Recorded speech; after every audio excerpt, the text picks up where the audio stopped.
Hello, everybody. Welcome back. This is a new campaign. This will be another AI-driven RPG. So a solo RPG blended with AI using ChatGPT. This one's called Exeter, which I've used Exeter quite often, the name. It's mainly a world, a region, a planet, etc. So for people who follow my channel on a regular basis are familiar with this word, with this name. So before we start, I will show you my updated instructions I have for specifically D&D. This is the instructions in the project folder I have just for D&D campaigns, if you want to take your pause at certain moments, but that's pretty much everything.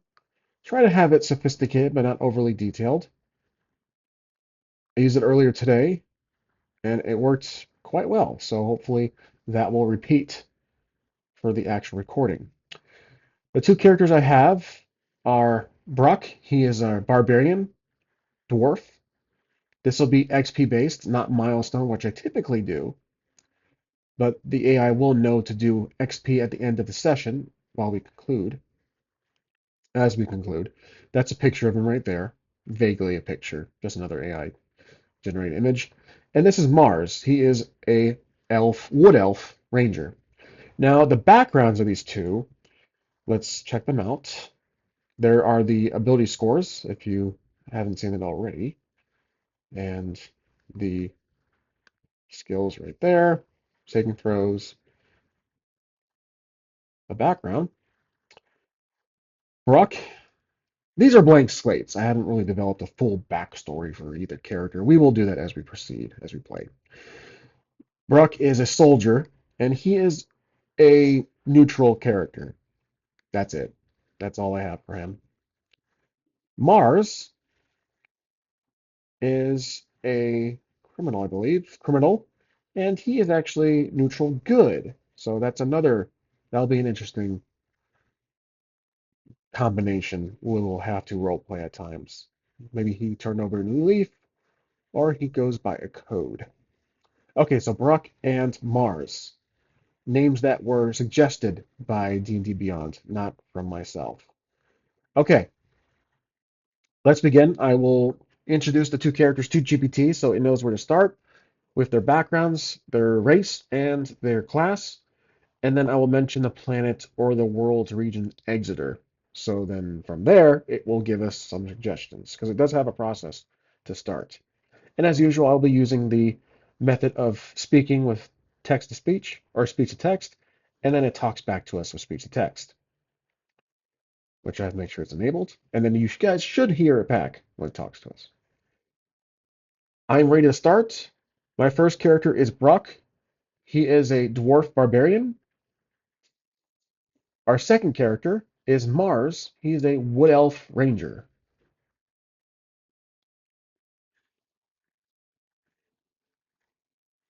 Great. To kick things off, would you like me to propose a few world settings for your adventure, or do you have one in mind already? The name of the world setting is Exeter. It is a general fantasy, high magic, the usual. But you can decide on locations, city names, etc.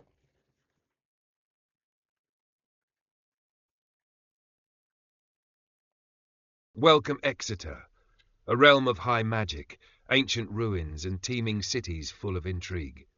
We'll begin in Ironhold, a bustling dwarven city carved into a mountainside, known for its masterful smiths and vibrant trade. Recently, whispers of shadowy creatures stalking the mining tunnels have spread unease among the citizens. Would you like to start with Brock and Mars together, or have them meet during the adventure? Okay, so it will probably go by Brock, and Mars, unfortunately, but that's okay. That's just based on the way it picks up my voice. As long as we know their names, that's all that matters. So we have to decide if they know each other, their acquaintance, if they're friends, a wood elf with a barbarian dwarf,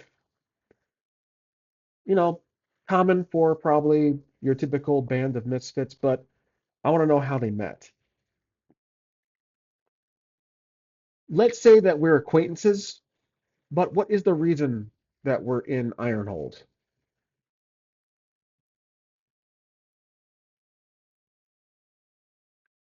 You're in Ironhold, chasing a rumour of the Emberstone, a legendary dwarven artifact said to enhance its wielder's strength and resilience.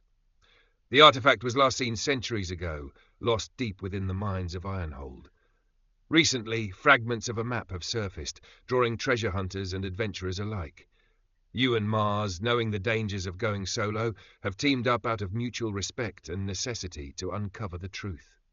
You're currently at the Iron Flask Tavern, deciding your next move. Okay. What would you like to do first? So let's tell the DM about our backgrounds more specifically, so that maybe it can intertwine it with a backstory for us. Okay. So Bruck is a soldier and neutral. Mars is a criminal, neutral good. Okay. I don't remember that. So let's see. I'll just type it in. Bruck is a soldier, neutral. Mars is a criminal, neutral, good. How? What is their brief backstory? Let's see.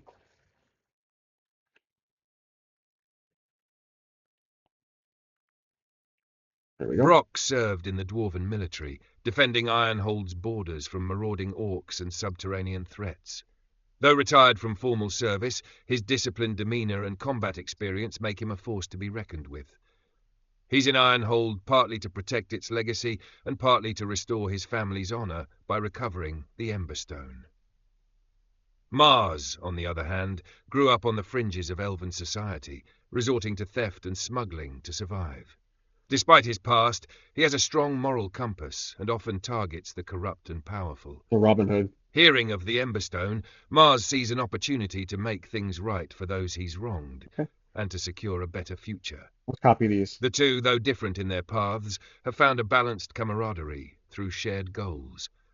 What will their next step be in the bustling tavern of Ironhold? Let's see. Personality traits, ideals. Trying to figure out where this would fit best. Background. Hmm. Maybe we have to extras. No. Notes. Here we go. Ah, okay. Backstory. There you are. I was looking for that. Backstory. Yeah, there's that. And then the one for Mars here.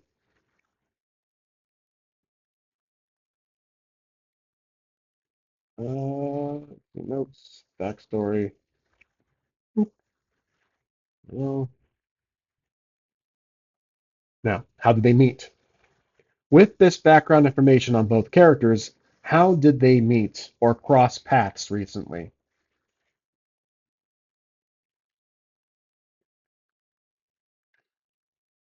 Ooh, okay.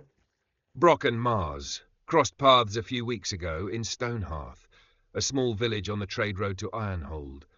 Brock was passing through after hearing rumours about the Emberstone, while Mars was lying low after a heist went sideways. The heist had targeted a corrupt merchant suspected of exploiting elven refugees, but Mars's escape plan brought him dangerously close to capture. Fate intervened when Mars accidentally wandered into a rowdy tavern brawl, one that Brock happened to be quelling with his fists and stern military authority. Mars admired Brock's discipline, while Brock respected Mars's agility and knack for resourcefulness.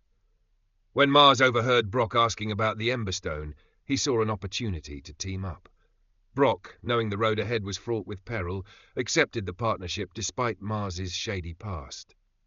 Now the pair have arrived in Ironhold, each motivated by their own reasons, but united in their pursuit of the legendary artifact. The bustling atmosphere of the Iron Flask Tavern is full of leads, Okay. secrets, and potential danger, perfect for setting their plans in motion. What will they do next? So I'll copy this and put it in both of their. Let's do other there. Just how they pretty much intertwined they met each other. Because again, kind of a different combination. They're different races, different classes. How do they meet, essentially? Okay, so now that we have a detailed enough backstory, how they met and where they are. We're in Ironhold, and we're in a tavern, and we're looking for this artifact called the Emberstone. So this will be an interesting start. Let's go back to our standard screens, just when we have to use checks, because the AI has been, ChatGPT, the DM, I should say, has been programmed to use checks quite often. Not for the most, well, I should say not for the most minuscule task, but we'll see what happens. It's supposed to display required or optional, or both, at the bottom of each response once we're in narrative, once we're after a narrative response itself. So, are we sitting down, standing in the tavern, at the bar? What's our position?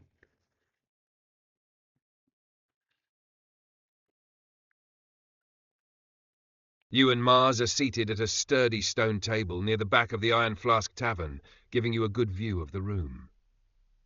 Brock leans back on the bench, his arms crossed, observing the lively dwarves, miners, and traders. Mars sits across from him, casually fiddling with a dagger under the table, his sharp eyes scanning for anyone who might be useful or threatening. The air is filled with the scent of ale, roasted meats, and pipe smoke. A group of miners at the bar are talking loudly about strange lights in the lower tunnels, while a hooded figure in the corner seems to be watching you. What will you do next? There's always a hooded figure, which is fine. But I'm more intrigued by that rowdy bunch of dwarfs. And because we've been kind of going by Mars and Brock, and I have Brock and Mars, which is close enough, I'm tempted to change these just to Brock and Mars, like the planet. Well, I'm going to think about that. Probably at the end of the session, we'll decide. Or maybe I'll roll for it. Okay, so let's maybe Brock suggests that perhaps we should speak to the miners.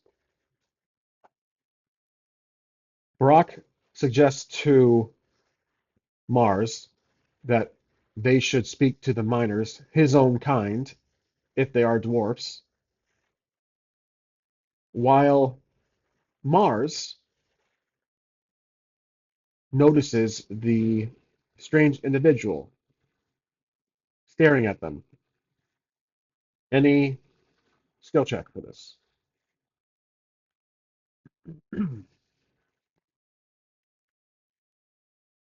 For Brock to engage with the miners and gather information, he will need a persuasion check, DC 12, to make them talk openly. If he chooses a more assertive approach, he can roll intimidation, DC 14. For Mars to assess the hooded figure's intent, he can make an insight check, DC 13, or a perception check, DC 15, to notice any details about their behavior or appearance. We'll Let do, me know your rolls and who takes action first. we'll do Mars perception check because I think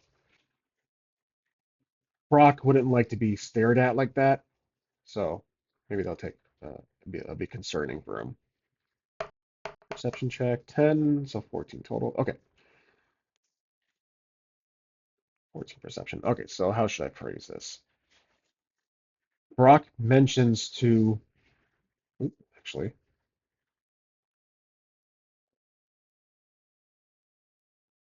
messed up. Redo. Mars mentions to Brock about the individual staring at them. Brock does not like to be looked at, so I rolled a 14 on perception for Mars.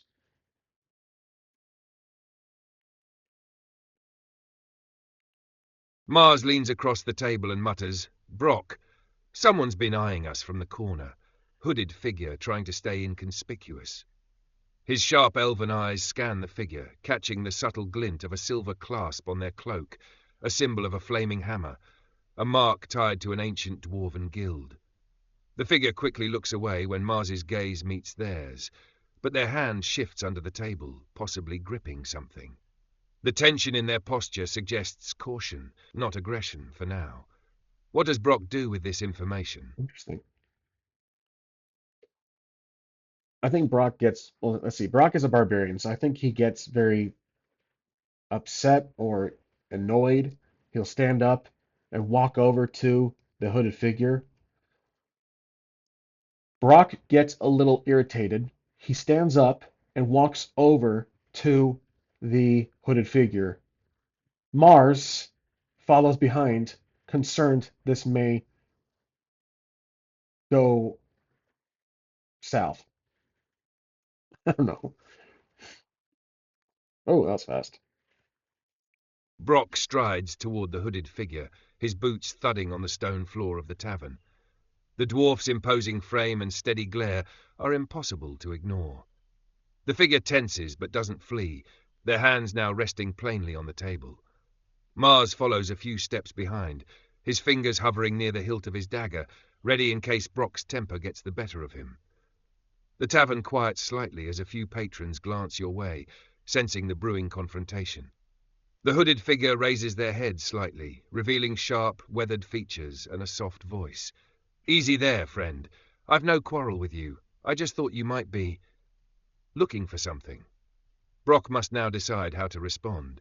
Does he take a direct approach, intimidation DC 13, try to probe for more information, persuasion DC 14, or do something else? I like persuasion for Brock. So what is his persuasion? +1. Okay, that's all right. Persuasion 7. Which, yeah. Brock tries persuasion, rolled a 7.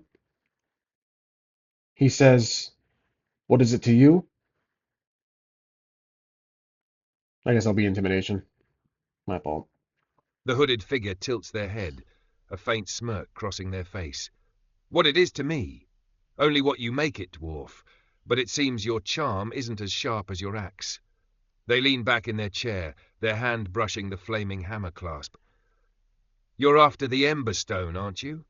Everyone who passes through Ironhold seems to be these days. I might know a thing or two about it, if you can prove you're worth sharing with." The figure is testing you. Mars senses a subtle edge to their voice, suggesting they might be fishing for leverage or testing your mettle. What will you do next? Let's see. Mars wants to step in and try to get a read on these guys. How many are there?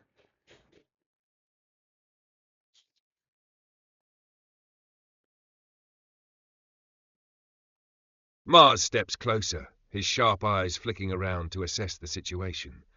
The hooded figure appears to be alone at their table, though their relaxed confidence suggests they're no stranger to danger. Yeah. However, Mars notices two nearby patrons, a wiry man nursing a drink at the bar, and a stout, armored dwarf leaning against a pillar, glance in the hooded figure's direction a little too often. It's clear the figure isn't entirely alone, even if their friends are keeping a low profile for now. Friendly. Mars can roll Insight, DC 14, to gauge the hooded figure's intentions, or Perception, DC 15, to Insight. spot any signs of coordination with the others. What will Mars do? Let's see. Insight. +4. Not bad.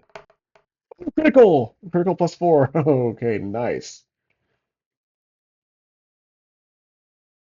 Mars rolled a critical +4 insight.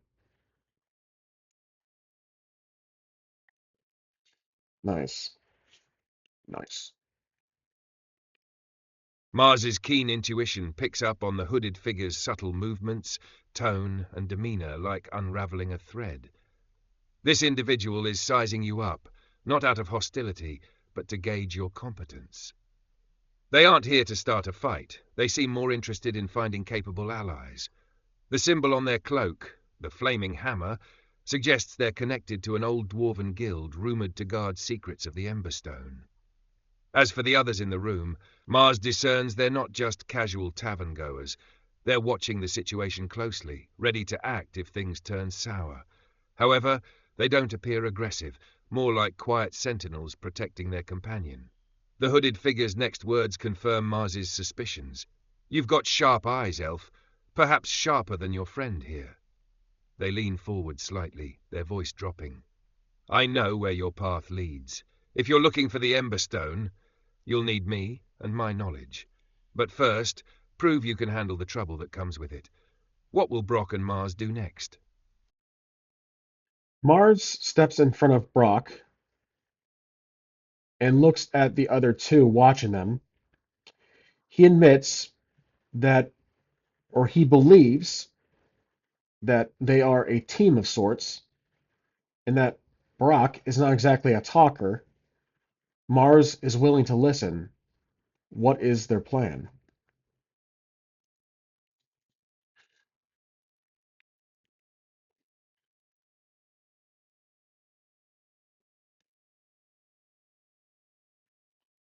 Mars steps smoothly in front of Brock, raising a hand to temper the dwarf's natural intensity. He casts a glance toward the wiry man and armored dwarf before locking eyes with the hooded figure. I take it those two are with you, Mars says, his tone measured.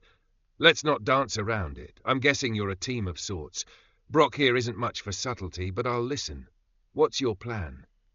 The hooded figure grins, appreciating Mars's straightforwardness. Smart one, aren't you? Fine. The Emberstone isn't just sitting in some dusty vault. It's deep in the abandoned Flame Tongue mines, a cursed place, overrun by creatures that shouldn't exist. I've got maps, knowledge, and a way in. You two? You look like you've got the muscle and skill to survive it. They glance meaningfully between Mars and Brock.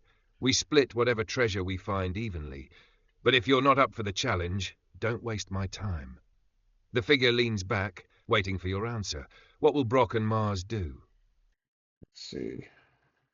Okay, Brock, Mars. I think I'm going to tell them that just to kind of size us up or promote our talents, I'm going to tell him Brock is the muscle, obviously, and that I am the brains, or I have maybe the smarts. We'll see.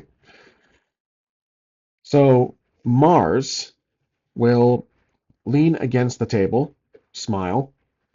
He looks back at Brock and tells them clearly Brock is the muscle.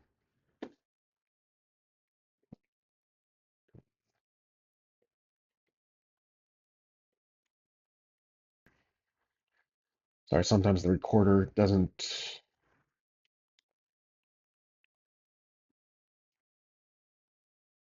Mars leans against the table and smiles. He looks back at Brock, telling the team Brock is the muscle and I am the brains. I've got the range, he's got the weapons. This sounds all very intriguing. How much can we expect?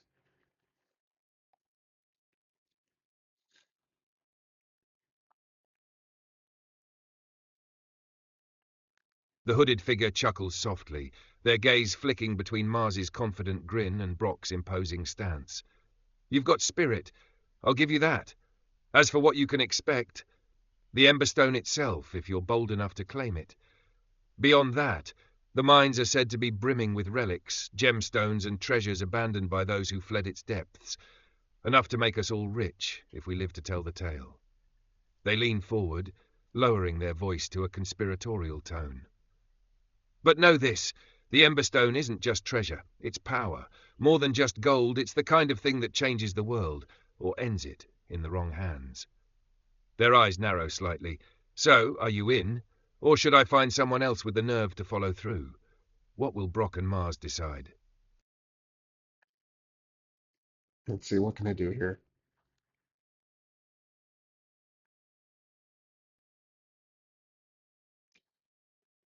Brock will tap Mars on the shoulder and tell them as long as he's able to smash some heads, they've got a deal. Mars interjects and says, I believe what my friend here means to say, do we or should we expect any adversaries in these mines?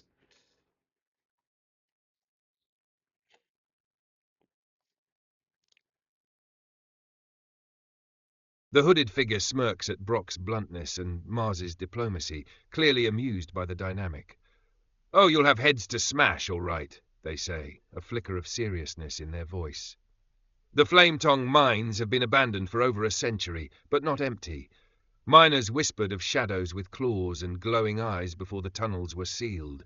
Some say it's cursed, others blame creatures from the deep, duergar, troglodytes or worse. They sit back, their gaze darkening. If you're not prepared to face the horrors that thrive in the dark, you won't make it far. But if you've got steel in your hands and courage in your hearts, we might just survive. The wiry man at the bar glances your way again, and the armoured dwarf near the pillar grunts, clearly listening in.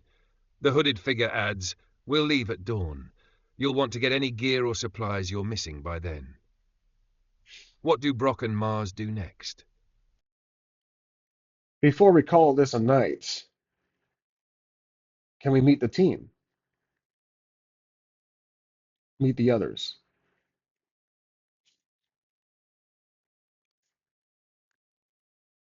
Oops. The hooded figure nods at Mars's request, their smirk growing slightly. Fair enough. No point charging into the unknown without knowing who's got your back. They raise a hand, gesturing for the others. The wiry man from the bar and the armoured dwarf by the pillar exchange glances before moving toward your table. The wiry man walks with a light, almost predatory step, while the armoured dwarf's heavy boots thud against the floor. The hooded figure introduces them. "This is Lareth, our tracker and scout," they say, motioning to the wiry man, who gives a curt nod. His sharp features and thin frame suggest he's built for speed and precision. "And this," they gesture to the armoured dwarf, "is Thrain Ironfist, a fighter through and through. No one stands against him and lives to tell the tale." Thrain crosses his arms, eyeing Brock with respect but no warmth. "Don't slow me down, and we won't have problems," he says gruffly. Lareth simply smirks at Mars. "I hope you're as quick as you look, Elf. I don't plan on babysitting anyone." The hooded figure folds their hands. "That's the team. Any other introductions, or shall we plan on meeting here at dawn?" Mars asks, "What about you?" The hooded individual, unless I missed it. The hooded figure lets out a soft chuckle at Mars's question, pulling back their hood to reveal a woman with short-cropped auburn hair and piercing green eyes. A faint scar runs along her jawline, hinting at a past as rough as the mines they're about to explore. "You can call me Kaelen," she says. "I'm the one who finds paths where none exist and handles delicate matters. Let's just say I've got a knack for uncovering secrets and avoiding unnecessary bloodshed when it suits me." Her gaze lingers on both Mars and Brock. "You'll find I'm much more useful than I look. Anything else you'd like to know, or should we save the rest of the introductions for the depths of the mines?" I believe this settles everything. When do we depart?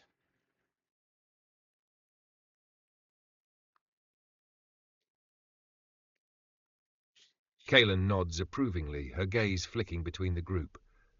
"We leave at dawn. Meet back here at the Iron Flask Tavern, ready for the road. Bring whatever you need, food, torches, potions, weapons.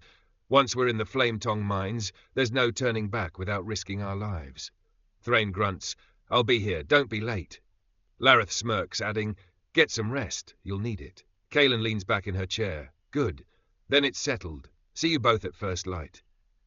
With the plan set, Brock and Mars now have the evening to prepare or gather any last-minute supplies.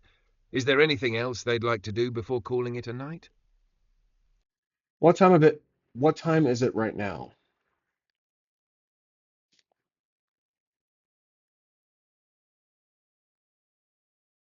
The tavern's dim light and lively crowd make it feel later than it is, but judging by the faint glow of the sun filtering through cracks in the stone walls, it's around early evening, close to 7 p.m. Okay. You have a few hours before night fully sets in. Plenty of time to gather supplies, Let's scout the see. area, or simply rest. 29 gold What's the pieces. plan? Yeah, rent a room or rooms. 23 gold pieces. Okay. Does the tavern have rooms to rent?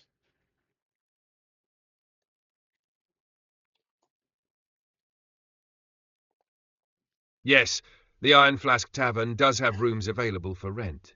A barkeep, a burly dwarf with a braided beard and a no-nonsense attitude, is stationed behind the counter. A wooden board beside him lists the rates. Basic room, 1 bed, 5 silver pieces per night. Shared room, bunk style, 4 beds, 2 silver pieces per person per night. The rooms are simple but sturdy, with stone walls, wooden furnishings, and thick blankets to ward off the mountain chill. Would you like to rent a room, or make other plans for the evening? Mars will talk to the barkeep to rent a shared room.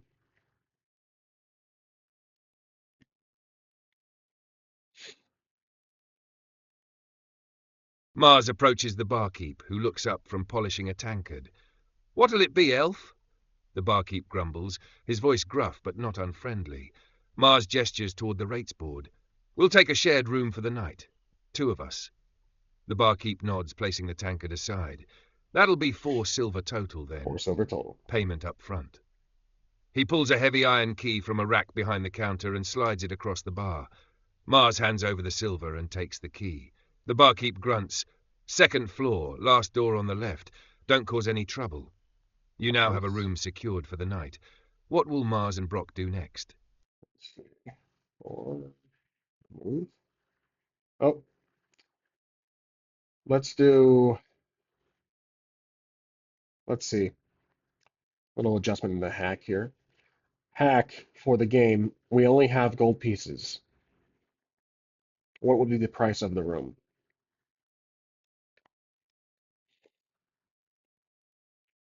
For simplicity, let's convert the silver price to gold. Since 1 gold piece equals 10 silver pieces, the shared room would cost 0.4 gold pieces. Rounding to whole gold pieces, the barkeep charges 1 gold piece for the room. Okay. Mars hands over the gold, and the barkeep, satisfied, slides the key across the bar with a gruff nod. "Second floor, last door on the left. Enjoy your stay. You've now rented the room. What will you do next?" Okay. Let's see. Some comedy here. Brock scuffs. He says, "Do we really have to share a room?"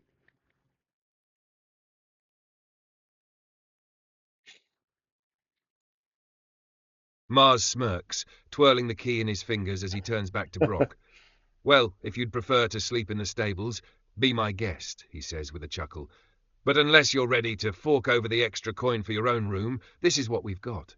Besides, think of it as bonding time." The barkeep overhears and mutters under his breath, "Plenty of snorers in the stables too, if that's your preference." Does Brock go along with it, or does he insist on something else? Brock leans over to the barkeep, slides 1 gold piece over for his own room.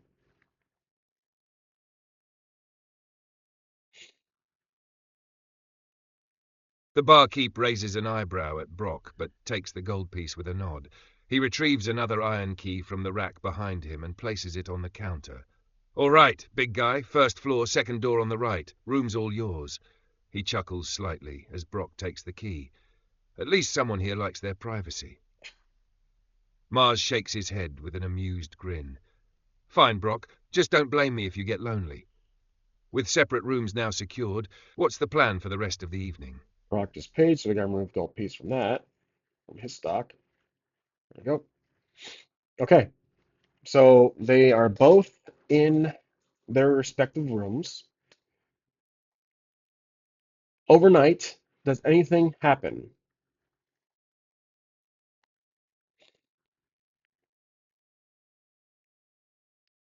The night in Ironhold passes with an eerie stillness. Deep in the mountain city, the usual hum of activity fades into near silence after midnight. In his private room, Brock sleeps soundly, the sturdy dwarven stone walls muffling any distant sounds of revelry from the tavern below. Mars, however, isn't so lucky.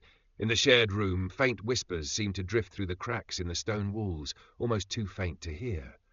They're easy to dismiss as the wind or the creak of an old building, but something about them feels off. His elven senses pick up the faintest vibration in the floor, as though something heavy moved far below. Both wake at dawn to the golden light of Okay. morning filtering through narrow windows. The tavern is already bustling again as miners and travellers start their day. Would you like to investigate these occurrences, or move on to meet Kaelen and the team? Oh, man. Should he? Let's say that Brock obviously gets up and walks downstairs to grab food, breakfast, a drink, etc., while Mars wants to briefly investigate what those noises might have been.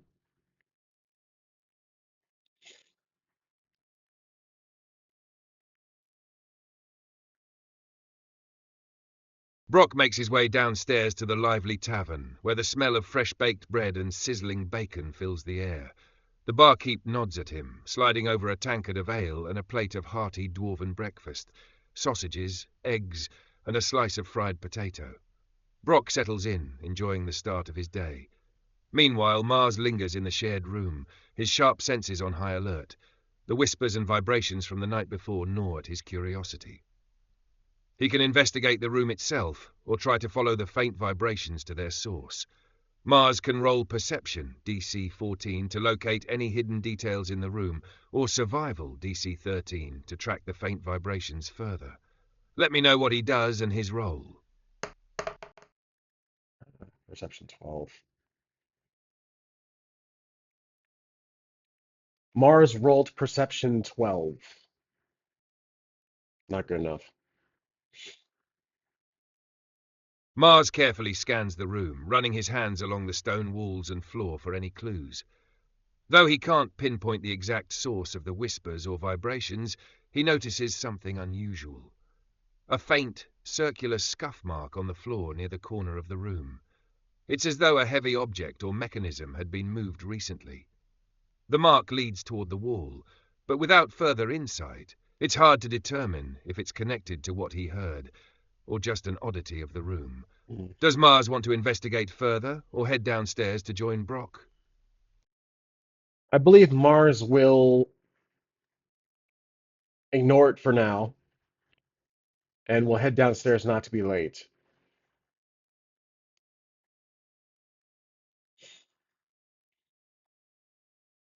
Mars decides to set aside his curiosity for the moment, making a mental note of the odd scuff mark as he grabs his belongings and heads downstairs. The tavern is lively, with miners and adventurers milling about over breakfast. Mars spots Brock easily, already seated with a plate of food and a tankard in hand. Kaelen and her team are waiting at a corner table, clearly ready for departure. Kaelen catches Mars's eye and waves him over. "Good. You're both on time," she says as Mars joins Brock. "We'll leave as soon as you've eaten. The Flame Tongue mines won't wait." Do Brock and Mars head out immediately, or is there anything else they'd like to do before departing? We'll finish up eating very quickly and depart the tavern.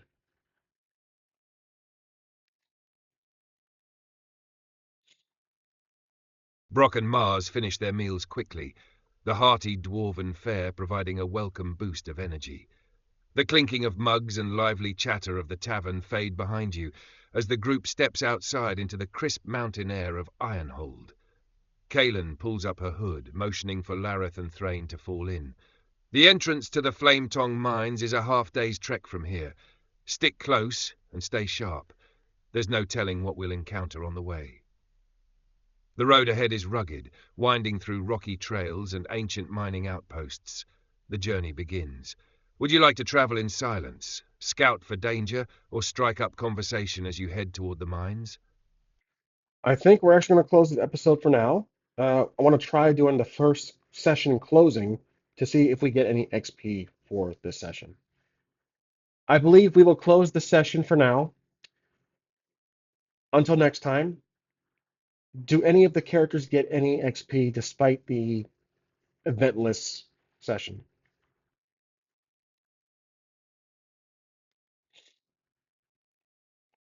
Although this session was primarily set up, both Brock and Mars demonstrated initiative and engagement, laying the groundwork for a solid adventure. Here's the breakdown of XP. Mars, for his sharp intuition and diplomacy, he earns 50 XP. Brock, For maintaining his role as the team's muscle and pushing the group forward, he Okay. also earns 50 XP. So 50 When each. you're ready to continue, we'll pick up right where we left off. Let's see. If How do you'd we like a make summary of the this? session, let me know, and I can prepare campaign notes for you. Oh man, experience. Here we go. Let's do 50. Apply changes. All right, that's done. And then for Mars, we will jump to this here, manage experience, 50, and apply. There we go. So actually, this is my first time trying the XP method for this game, at least with D&D Beyond. All right.